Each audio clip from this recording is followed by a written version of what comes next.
পড়াশোনায় গুরুত্বপূর্ণ টিপস। একটি নির্দিষ্ট সময়সূচি তৈরি করুন এবং প্রতিদিন সেই সময়ে পড়াশোনা করুন।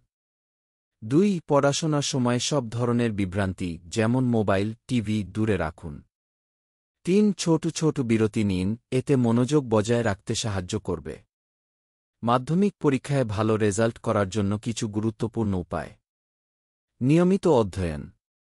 প্রতিদিন নির্দিষ্ট সময়ে পড়াশোনা করলে পড়া মনে রাখা সহজ হয়। নোট তৈরি করা।